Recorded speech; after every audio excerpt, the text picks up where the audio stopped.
Antasena? Piye, Pakde? Olah canggleleng kowe. Kepalat pelang kok olah Celius. Ora serius piye? Maca kaltomanmu tok ngenekke. Aduh. Pelang kok tanpa tenaga. Sing dadi nyatane kowe njaluk apa piye? Antasena sing apik. Aku cuma modal tenan nek ngono ki. Ayo, arep ngopo? Mati mbek aku. Lah sampean muni pripun? Citraksi Antasena patenana. Wah. Miskomunikasi. Krungu kula Citraksi kae ana sego entekno. Brubut. Kula bukaning teri. Nih entek. Entek. Ayo wis. Dadi iki mau kula mateni Antasena to? Heeh. Wah, krungu kula ana sego entekno. Ya saiki maju Antasena pateni. Lah rawani.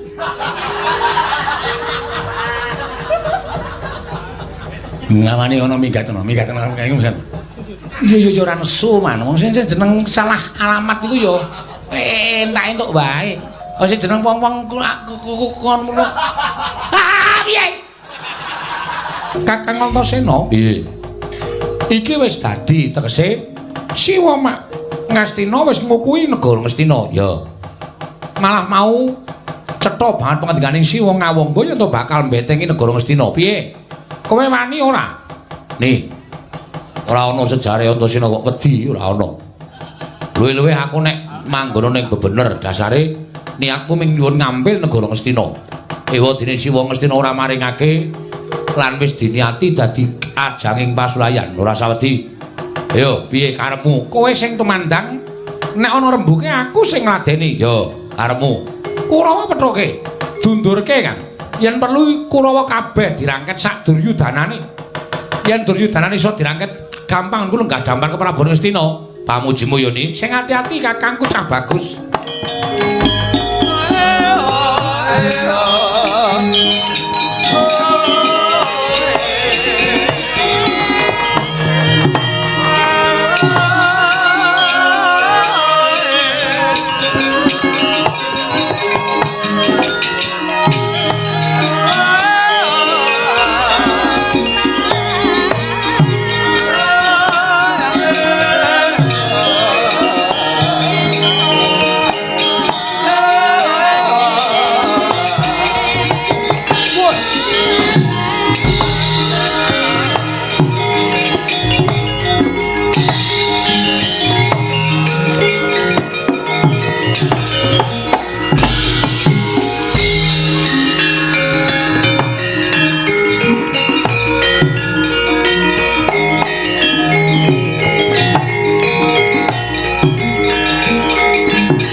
Paranggul mungging ngayuda kepapak bawat nyobentar bawat nyobentar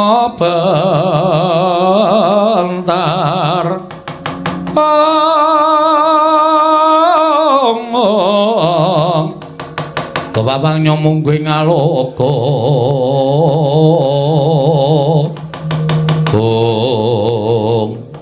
Antasena piye Pakde ngemban dawuh timbalaning pepunden Ngastina luwih-luwih Paman Harya Sengkuni dawuh kelawan sata Kurawa kinen samata ing gati sawega ing diri mergana menungsa kang aran Antasena kana wisanggening bakal bedah negara Ngastina pancen tak sengaja mula saiki rembuge digawe gampang bae Pakde nek Pakde kepareng maringake negara Ngastina ayem tentrem ora ana apa-apa wis tak gawe rukun sakabehe ning nek Pakde Kurawa luwih-luwih Siwa Ngastina ngukuhi negara Ngastina ora diwenehake karo wisanggeni ora ketang ngamung sak umuring jagung sak uruping damar aja kelakon dosa aku yang bakal mbondo Pakde Ngastina bola-bola ban suaramu kemewat kaya ngregem jimat kaya warindirat Persiabang apa kira-kira Antasena sago ngalahke para sata Kurawa sing dadi nyatane. Ayo saiki Pakde Kartomarma ngejawa. Taladeni. Ora minggat sono Gustina tak tegeli ya Antasena. Aja ngendika ditegeli. Durung karuan sampeyan iso menang karo Antasena. Ayo saiki dicoba. Nang kene marganing patimu Singalena prapteng alis ngati-ati lho Dik nek musaku.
Antasena Swatama lho jangkar karo aku arep ngopo kowe ora minggat tebak dadamune marganing patimu ora lunga tak retke suket kombor wah setan ora dikombor aku kowe anak jaran cangkeme mati kowe yo yo ojo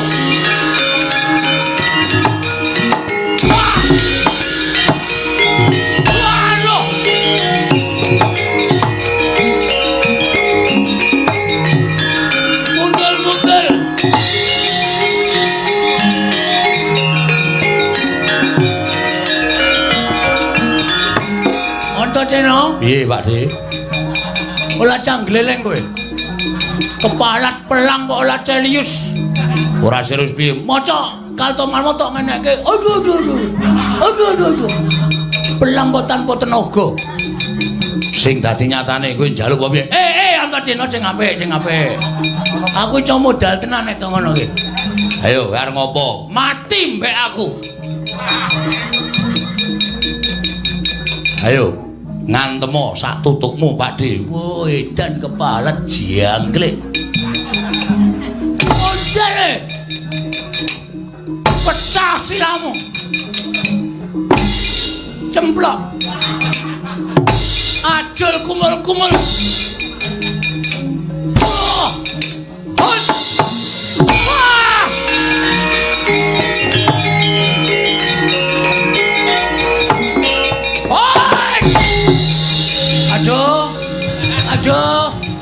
Antasena.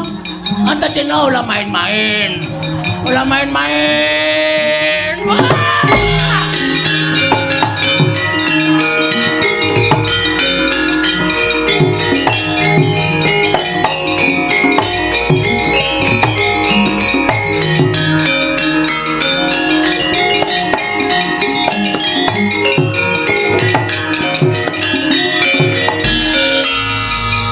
Piye, Ma? Kula pun matur. Wiwit rumiyin tekan sakniki kula niku nek kon menang karo Antasena ora bakal kelakon. Kula nggawa tumbak kula cocoke dadane Antasena, ora kok temancep ning kemencrang kaya kena waja.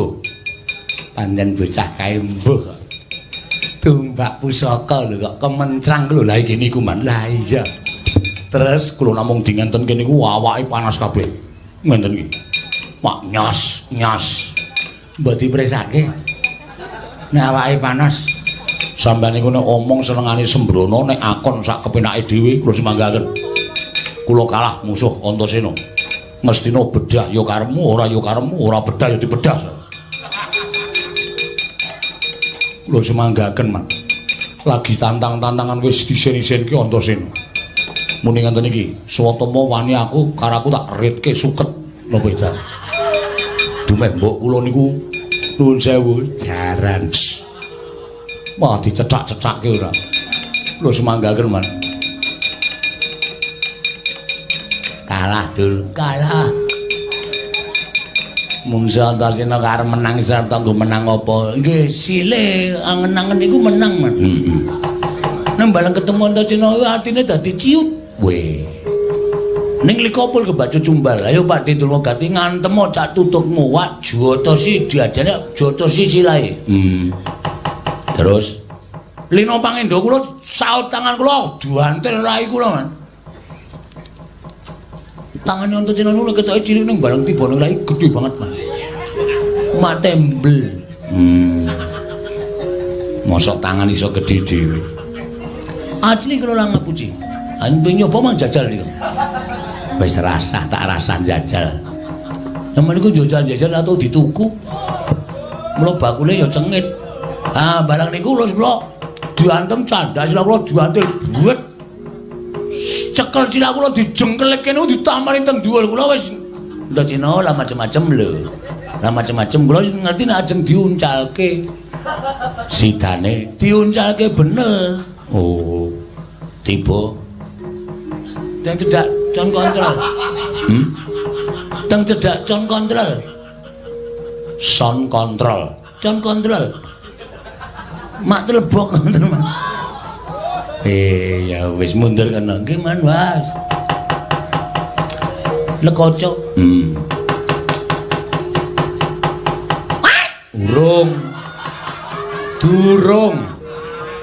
Durung diundang kok wis wae. Kepidak, Man. Kepidak sapa? Tutur-tuturmu ganti matane mlaku rasane. Lah cengojo joli. Maju ora, Cit. Ora ki nang ming sesasa ubengan kula ta maju, Man. Ah iya kono. Momong suwe. Antasena Patenana.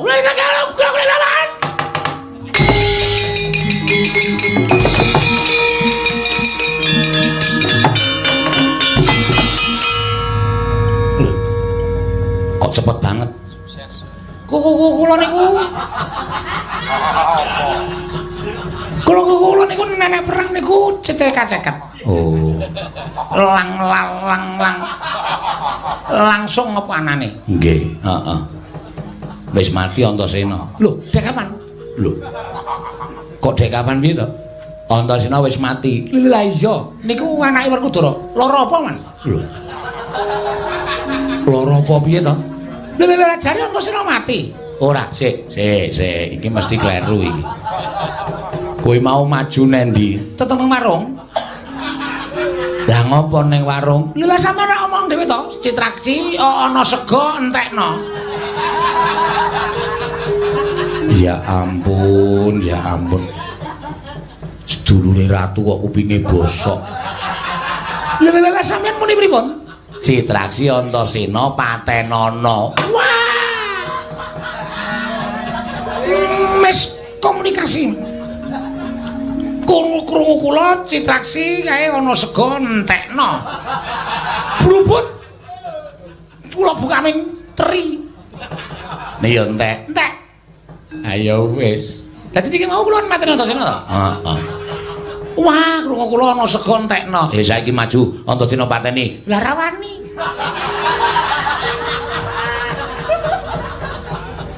Ngawani ana minggatno kae. Iya ora nesu man. Wong sing jeneng salah alamat iku ya entak entuk wae. Wong sing jeneng wong-wong ngono. Ah, piye? Durung ngomong kae sah. Wong sing jeneng wong urip ora ning alam padang niku kedurungan ina lali salapes lan mati. Mula kula niku wau kleru sesalah tampa. Ha iya. Wis ora apa-apa. Nek cara aku salah tampa ki mbok ya mbaleni maju. Membalene cukup uang. Wis cukup uang. Ya wis ana lunga kana. Kana gabung karo kancane kana. Nggih. Nyen ngapunten lho, Man. Ora apa-apa. Aku wis kulino kok kaya ngono. Nggih. Seseseret. Ha iya. Sesego tok. Ha iya wis. Ya golek wedang kono. Ana apa sing ganjel ning telak? Nah iya. Mamang cuthike. Gah. Ora sudi kowe. Edan. Cara aku ya isin. Maju kok ora sida perang nek cara aku isin. Kowe iki kadang nata kok ora isin. Sesuk isin kowe. Mboten, Man. Kula kok biasa. Ora isin. Rak. Lemuni rak nganti amandele keder.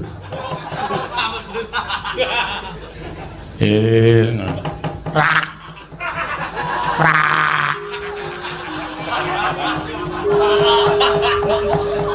Nek kuwi idu zaman. Cakole kebangetan lho. Dur. Aja jauh wae dudu kowe. Dur sasana. Ora, tak kira nek kudu aku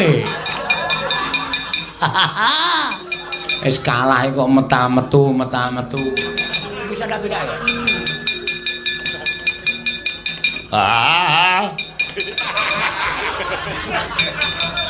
Iki lek mung guyu kok kaya ora alos to, Dur. Wedi. Mung se Antasena. Nggih.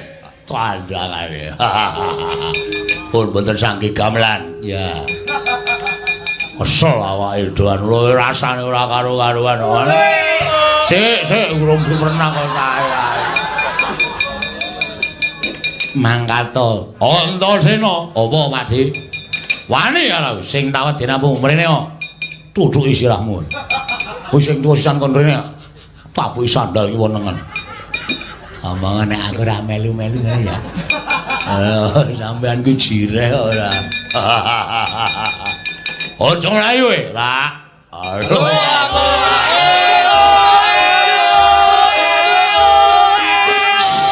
Sik. Kartomarma Citraksi Durgempol. Kurawa iki nek kandha urakan seneng Rajawa sama. Sik. Durgempol. Sound system pateni. Mangsane ora.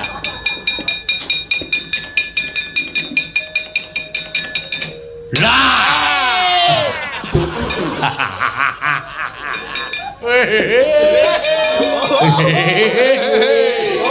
Halo.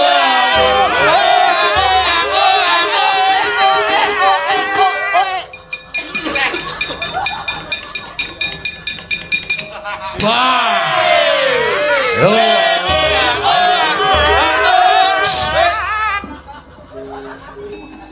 Tuwekan ora. Kowe iki ngetapke dulur-dulurmu wae, Pakde-pakde kok penting brengok iki mesti menang kok. Mesti menang.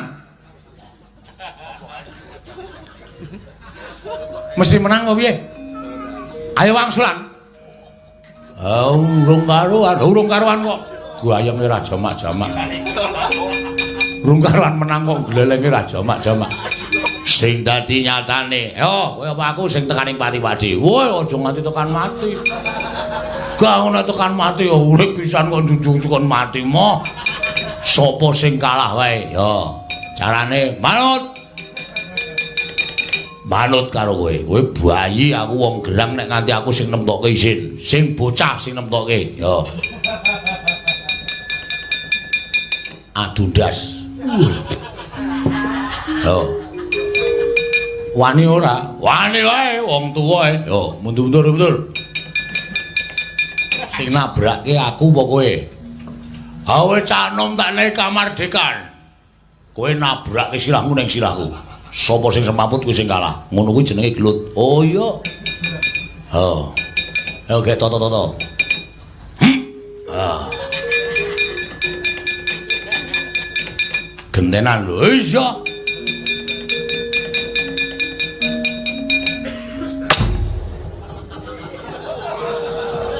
Piye Kak De, apa-apa. Tak dilelek. Kuwi jenenge perang warok ngene iki.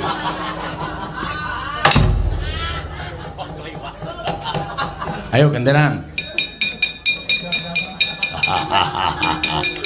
Ora apa-apa.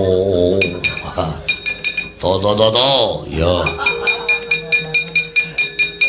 Ayo jenenge perang tenanan iki ngene iki.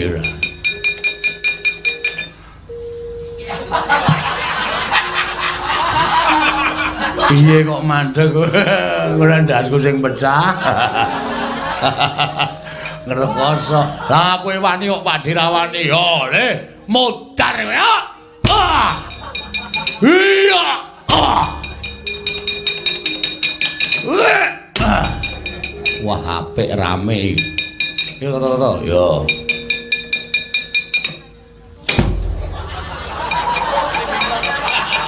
Keseron nganti minger ndasku sing dadi nyatane yo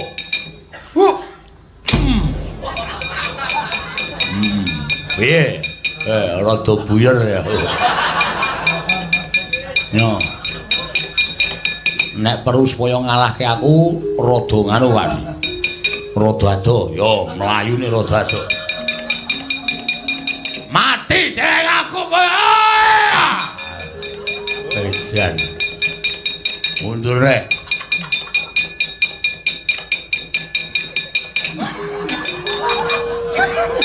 Mati dereng aku kowe.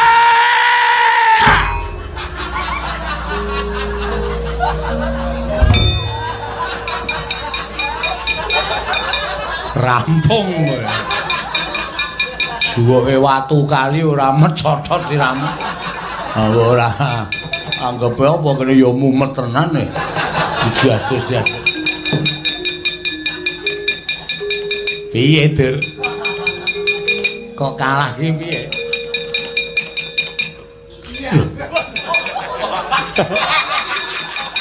Dur, Bang Edan. Dur, Lho kok malih paman. Genah kono wis mlayu kok. Lah setan Antasena ngapusi. Nggawa watu dipaske bathuk. Kula ngekop watu maju meneh gah. Luweh. Maju Dur. Mo. Kula niku dapukane kiper ya kiper. Dapukane kiper kon maju, kena kegulan terus. Diapure ora. Wong ngomongane Bagonge kok ta tira-tira kita Dur, kowe iki demen dadi ora kajen. Kakang Penemban Durna, kula semanggaaken Kakang Penemban.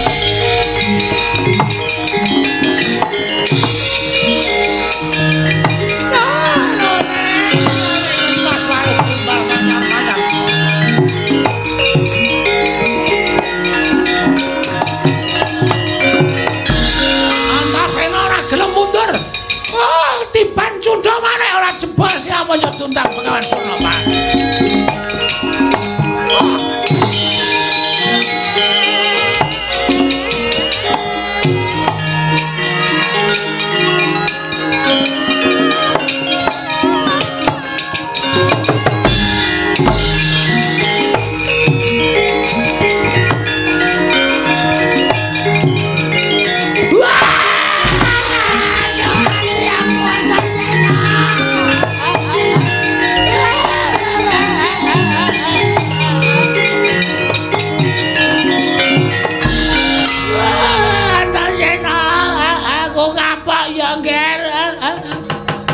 Ngopo Mbah kok nangis? Oh, kowe pancen digdaya tenan Antasena.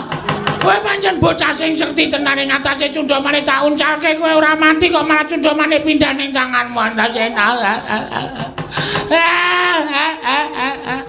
Ayo mulai terus. Lho.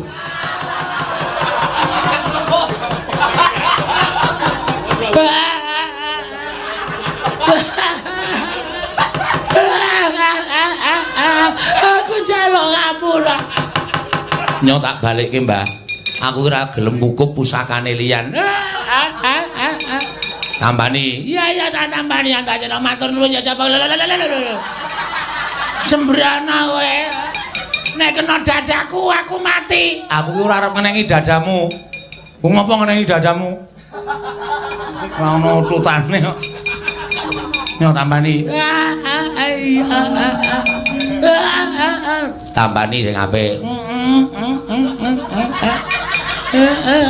Ayo. Kok nambani kok dipaske mata. Iki ditambani sing apik. Ayo ngaturake manut. Antasena, udus kowe, ayo.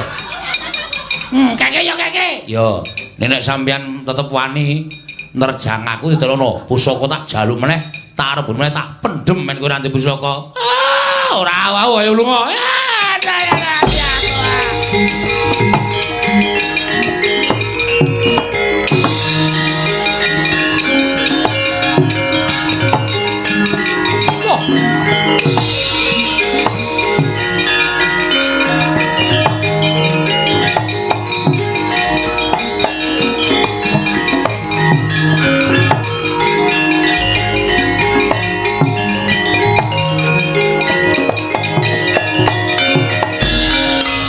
Antasena. Padhe ngawungguh, iya. Yen Kurawa iso tok obrak-abrik, yen Bapak Perembandurna iso kalah karo kowe, tumuli kok kondur marang Sukalima. Nang saiki aku coba.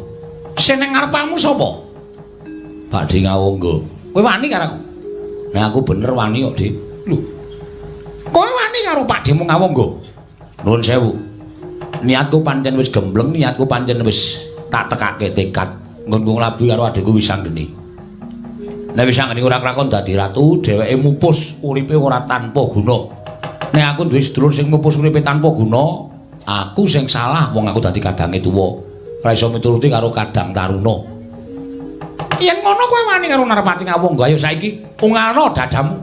Apa kira-kira Antasena kuat nadai pusakane Narpati Ngawangga? Ora, aku ora bakal kuat. Aku mesti tekaning pati. Pusakamu Kyai Kunto kuwi pusaka ampuh, Dik. Aku mesti tekaning pati. Ning upama sampeyan mentolo mateni karo aku, tak ikhlaske. Tak ikhlaske ora apa-apa. Aku patenono. Wong urip ki tanpa pawitan, aku urip ki ora nembung, ora njaluk, ora utang, ora nyilih, ming sak derma nglakoni urip. Wondene uripku dikethok dening wong tuaku dhewe, ya kuwi Siwa Narpati Ngawangga, tak ikhlaske. Monggo nek arep namani pusaka tamakno. Aku ora apa-apa. Ning upama aku tekaning pati, Bapak Werkudara krungu, mesine bapakku mbelani karo aku goleki sampeyan. Lelakon sing kaya ngono mau iso diarani kriwikan dadi grojogan, geguyon dadi tangisan. Nek nganti bapak ora trima, ngamuk ning Ngawangga piye? Sampeyan wani nandingi bapak? Hah? Pak Di. Kok meneng wae? Sampeyan wani nandingi bapak? Upama bapak iki engko perang karo sampeyan, mak cilik Janaka ngerti nek aku tok pateni mestine ora trima. Sampeyan dikrubut Pandhawa. Sampeyan wani karo Pandhawa, aku percaya Pandhawa kalah karo sampeyan. Mergo nuwun sewu, sampeyan iki tenemu tuwa dhewe. Sepuh dhewe. Ngono. Sampeyan karo para Pandhawa tunggal ibu tunggal wadah. Ning mergo sampeyan iku kebacut kebondo sumpah. Sumpah karo Nalendra Ngastina bakal mbilani Nalendra Ngastina. Lah mulane wis ora iso piye-piye. Nata Ngawangga bondo sumpah mbilani karo wong Ngastina. Nek jane aku percaya lahir batin sampeyan iki tresna karo Pandhawa, tresna sak anak-anake. Lho saniki nek sampeyan arep mentolo karo Antasena Patenana, bisa ngrisan Patenana. Kalah kabeh nek karo Narpati Ngawangga ora ana sing iso menang. Ning apa ya kaya ngono kuwi wis wangun. Aku ki anakmu lho, Pakde. Anake Werkudara ki anake Basukarna. Wisanggeni iki anake Janaka ya anake Basukarna. Nek sampeyan iso mateni Antasena karo Wisanggeni ora kondang ning malah dadi pocapane wong sak negara Ngastina. Lho, Senopati Ngastina Prabu Basukarna kok wani mentala mateni anake dhewe. Banger bacen asmane Narpati Basukarna mergo mbelani karo Nata Ngastina Prabu Duryudana. Wis piye? Etungen tumandangke ditung ora mung waton grusak-grusu wae.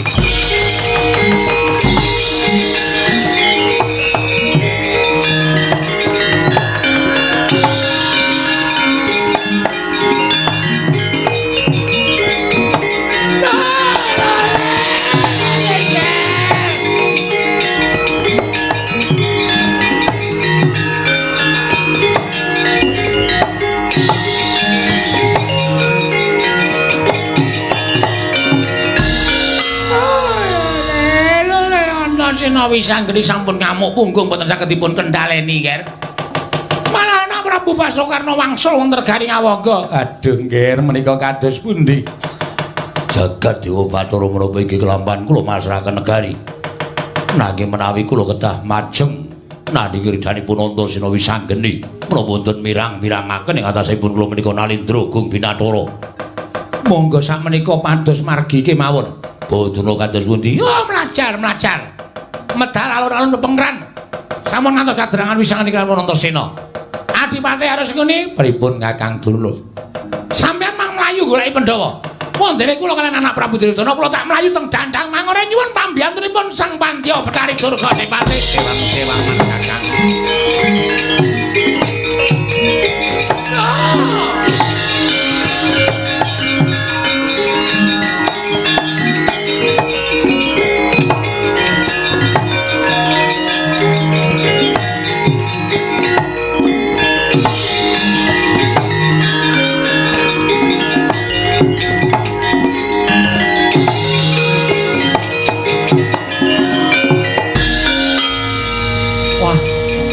Aku nek ngejokke kakangku Antasena iki seneng ning ati. Seneng piye? Arep wonge nuwun sewu, dlogak-dlogok kaya ngono nek tumandang cekat-ceket rampung perkarane. Seneng aku, Kang. Nuwun. Apa? Nuwun. Kok men cukup seklimah nuwun. Aku ora seneng dialemoni. Nek ora mergo aku mbelani karo kowe tak ngelamun aku gelem tumandang karyane mergo gedene tresnaku karo adiku lanang Drepsila Geni, Wisanggeni. Wong cocokmu iki mung karo aku, nek ora aku sapa meneh? Lah iya. Ning kok ya blas ora ngiwangi aku, blas ora ngantem pen Kurawa siji-siji ya. Aku ora iso omong to, Kang. Nek ana rembugane aku sing tumandang, nek ana kole sampeyan sing tumandang. Ha iya. Ha terus kok sepi? Ha isine kok kon rame iki apa ora dur-turu apa piye? Kowe aja edan lho kowe. Tak takoni tenan. Iki si wong Ngastina mlayu golek Pintasraya. Terus karepmu, Kang, apa? Niatku kudu bondo Ratu Ngastina, mergo nek ora tak bondo, Ratu Ngastina mesti bakal mbeda ngonku lenggah dampar keparenge Wisanggeni. Mlayune Ratu Ngastina doyak, Kang. Doyak meneh. Wah, jan edan iki ora nganggo leren babar blas. Dioyak nganti kecekel. Ngendi gone kecekel bondo, engko aku tak dadi ratu. Ya, manut karo adikku lanang.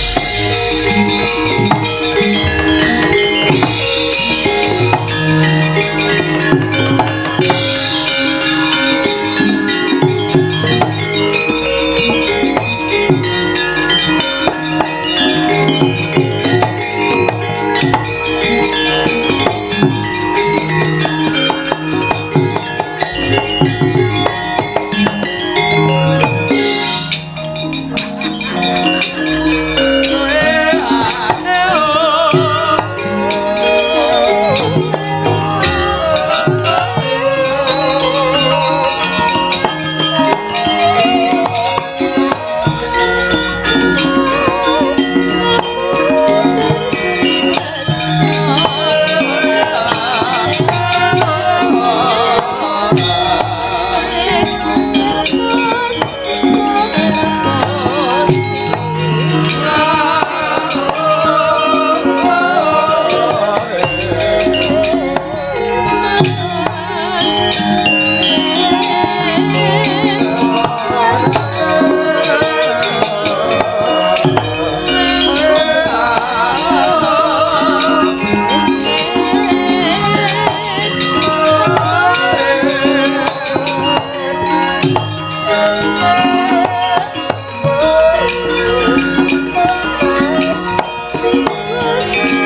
Sinongwati jagat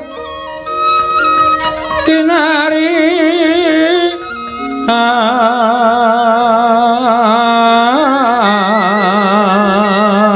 among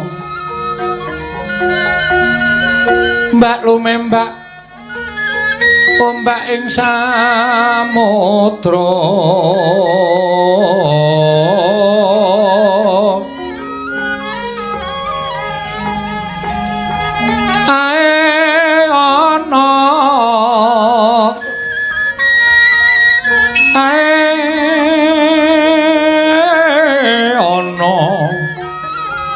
bale lumut ambreganggeng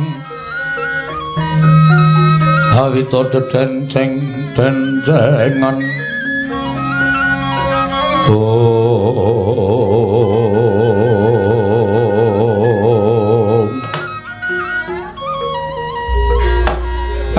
tobat sode selikur dina mula kayangan Dandang Mangure keterak panas ingkang gawe goro-goro satemake baju barat jim setan mriprengan kepadha nungsang kuyang ngudel bingung numbuk bentus playune jebul ana titah pujangkara ingkang munggah ing Dandang Mangure tobat iki kaya Begawan Durna mekaten Pandya Betari Kemarang kula ngaturaken sembah sumeng keping pambekti kula kunjuk Pandya Betari. Tobat tak tampa Begawan Durna pangestu tampanana.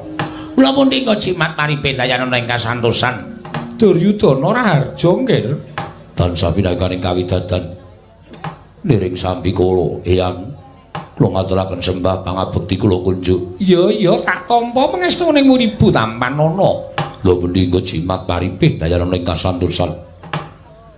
Sumangka nggon musuhana ing Dandang Mangure ana wigati apa kulup Begawan Durna apa dene Duryudana teka katon rengu kang dadi pasuryanmu kulup nggih Kurwati Bapak kula wonten dawuh monggo latri paring dawuh saha munjatur ngersanipun Kanjeng Hyang Pandya Betari Durga mrika istrinipun mekaten Pandya Betari boten kanthi kanyana-nyana jebul negaring Astina ketaman Ruhara ingkang dipun tuwuhaken saking moganipun inggih menika pun titah pujangkara atmajanipun para Pandhawa anakipun Janaka inggih menika pun Satria Indrasila geni pun wisanggeni anggenipun badhe nyuwun ngambil negaring Astina piyambakipun kepengin sangken boten ketang namung sak kedheping netra badhe kepengin dados nalindra wonten negaring Astina kula nuwun sewu Pandya Betari andatosaken kogel kagelan penggalipun anak Prabu Duryudana tumuli dados regejegan sawetawis wonten ing Datulaya.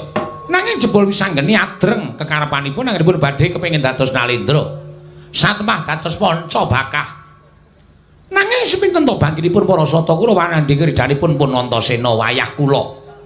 Teman para Kurawa bubar mawut tanpa kanten-kantenan salang tundang tubut dujung. Klebet ingkang wayah nalindra Ngastina tuwin ingkang wayahipun Begawan Durna ugi keplajar wonten ing Dandang Mangure. Wonten ing sowan kula menika mboten sami kejawi namung nyuwun senjata pitulung tumbak kenceng dhateng Paduka Pandya Betari. Kepareng ami tulungi dhateng Begawan Durna menapa anak Prabu Duryudana. Sumados Paduka saged angendhakaken kamurkanipun wisanggeni ageng saged angarangke dhateng pun wisanggeni menapa dina Antasena Pandya Betari.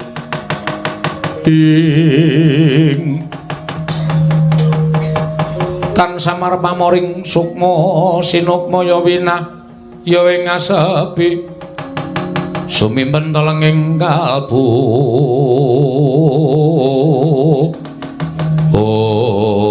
Durna kula wonten maring adhawuh Duryudana timbalan Pandya Betari panjenengan wisanggeni iki bocah sing ora kena disangga enteng ternyatane kuwi babaran kayiwangan tur tak nyebutake to wisanggeni kuwi wiji sejati oh inggih ya to yen pancen kaya mengkono tak cobane ngelik karo wisanggeni yen pancen wisanggeni ora kena dielekake ya wis mbok menawa aku kudu tega karo wisanggeni apa dene Antasena nanging ora prayoga lamun kowe ninggal negara Ngastina parengipun kowe enggal bali menawa negara Ngastina titi preksanen sarta awat-awat ana negara Ngastina aja nganti ana bab-bab ing ora prayoga wonten wisanggeni karo Antasena aku nyang bakal murba masesa oh inggih Matur makaten kula nyuwun pamit Pandhawatari. Sing ati-ati aja kaya bocah cilik. Kula nyuwun pamit Kanjeng Hyang. Sing ati-ati putuku Kurupati aja kaya bocah cilik yo nggih.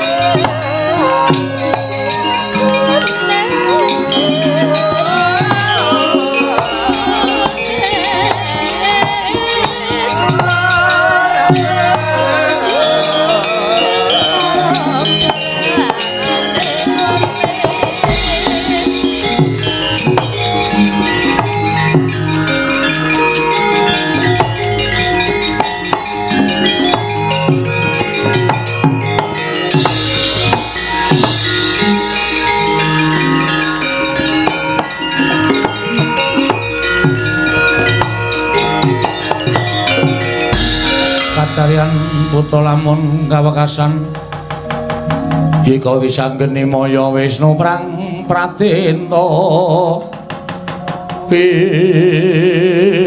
wisanggeni maya Wisnu pratenta oh tobat iki ora mangling kaya wisanggeni iya Eyang Betari aku ingkang sowan bektiku katur Yang iya tak tampa Antasena Raharja. Iya Mbah, slamet tekaku. Ora ana suwiji apa. Sumangka nggonmu ngabiyantra ing ngarsaning Eyangmu Pandya Betari Durgana wigati apa kula ora sandadak Kanjeng Eyang nutup-nutupi marang lelakon. Pancen tak sengaja aku mbujung kelawan Siwa Ngastina. Monggo mlayune ngener ning kayiwangan Dandang Mangure. Saiki mara gage prasaja. Kanjeng Eyang Betari nyingetake Ratu Ngastina menyang endi? Yo, Mbah, ngaku wae. Adikku Wisanggeni lagi makantar-kantar atine nek kan sampeyan engko ora ngaku gawe nesune Wisanggeni nek ana apa-apa aku ora tanggung jawab. Tobat pancen wasis ngerti marang lelakon Wisanggeni nanging coba to pikiran apa ya wis pantes to kuwi kepengin dadi Nalindra lah kok dadak ngrebut negara Ngastina. Mestine akeh negara-negara ingkang kudu mbok bedah sarta kowe Banda Ratu sawise Banda Ratu negarane mbok lenggahi. Ora kok negara Ngastina, kose. Aku pancen duwe niat bedah negara Ngastina. Lan Banda Ratu Ngastina. Lan aku bakal lenggah ning negara Ngastina. Apa ora ana negara liyane? Aku ora duwe niat lan kreket kepengin lenggah dampar ning negara liyane Ngastina. Mula yen pancen Ngastina iki dikukuhi rame-rame antes marang-marang bakal tak putuk. Sapa wae ingkang labi Ratu Ngastina tak katutke dosane. Tobat.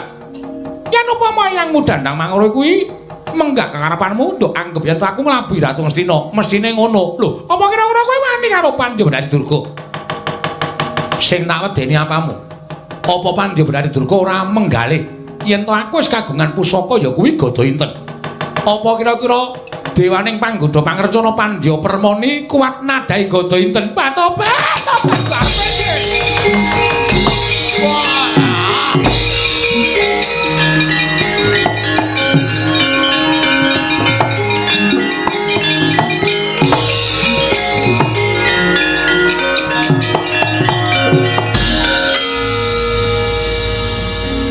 didum nih. Lho, didum apane? Jare duwe inten. Kowe ora dienggo dhewe nek duwe inten. Oh lah kowe iki nuwun sewu, tuwa kowe ning jebul goblok dhuwurmu mlocot kuwi. Karo kakang niku nekke goblok. Sing nak kandhake kuwi Gada Inten. Gada Inten iki apa? Pusaka. Terus niatmu pusakane arep ngopo? Lah, kowe iki rak wis ngerti to? Kowe tak kandhani ya Kang, sejatine kowe karo aku ki ora iso mbelani Pandhawa sesuk Bratayuda. Oh. Kowe karo aku kuwi ndelakon dhewe. Lelakone. Kowe karo aku kuwi duwe kewajiban mateni Betari Durga lan Bathara Kala. Merga yen Bratayuda dadi Bathara Kala karo Betari Durga isih urip kuwi Pandhawa ora bakal menang. Terus aku diparingi dening Sang Hyang Wukul Nasih Prana, wujuding pusaka ya kuwi pusaka Gada Inten kon ngalahke Betari Durga karo Bathara Kala. Mula Betari Durga nek ngerti Gada Inten mesti gilane kepati-pati. Weh. Mula kok terus mabur.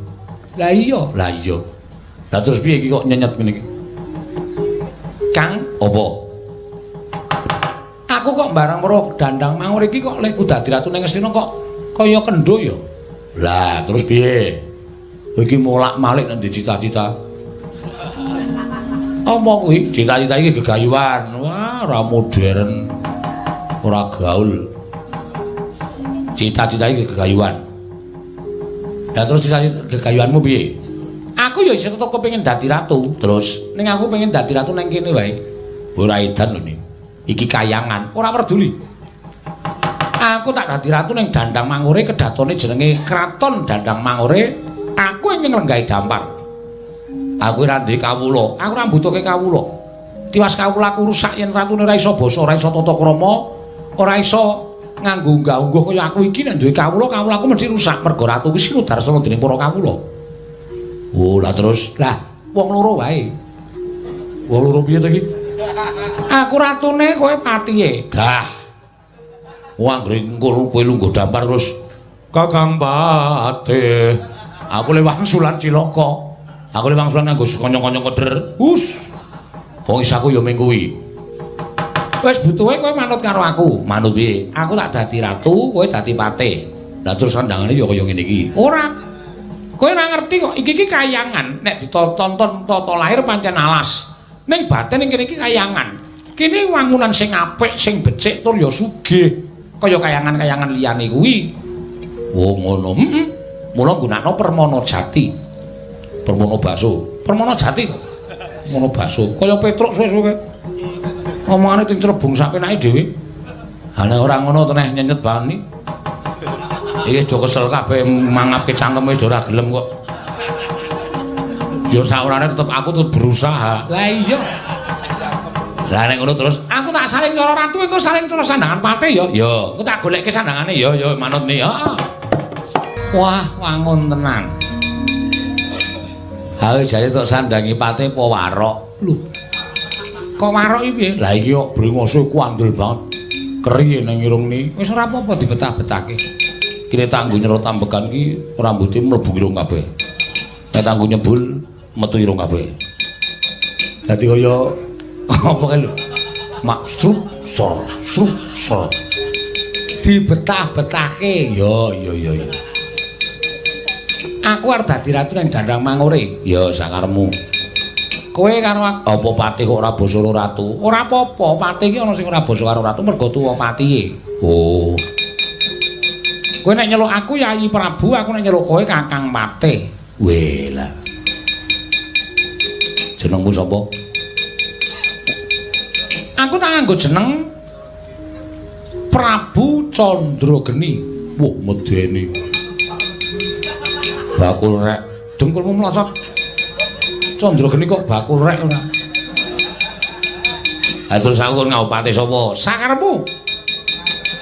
Aku tak nganggo patih Jaya Aluminium.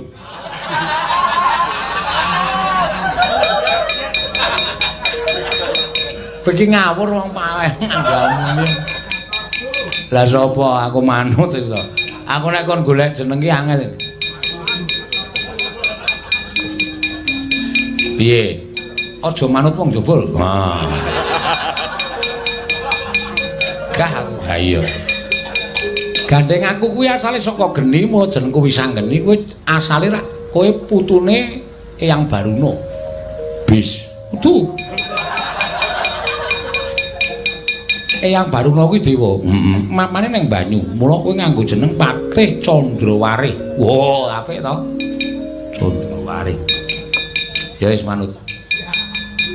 Kok tak nganggo jeneng Patih Sengkuni. Ulus wis ana sing duwe. Kuwi isih wis ana iki wonge ya isih urip. Men kondang nganggo jenenge wong liya. Ya wis Candrawari. Kakang Patih Candrawari. Apa? Yayi Prabu Candranata. Geni.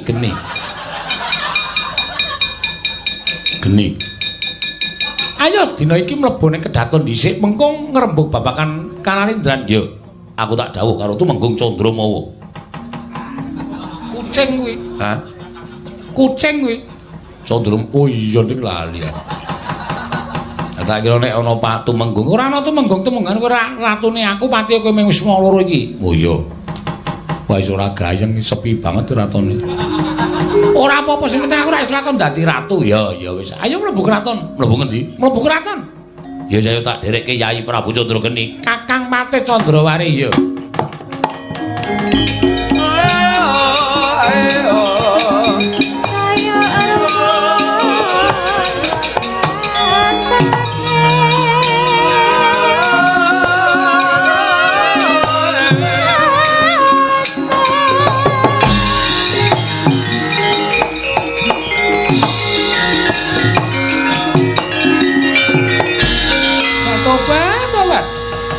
dadi malah kaya ngono mangantine wis anggene. Nganggo rasukan ulun lah kula enggak dampar. Nego utawa kayuwanganing Dandang Mangore.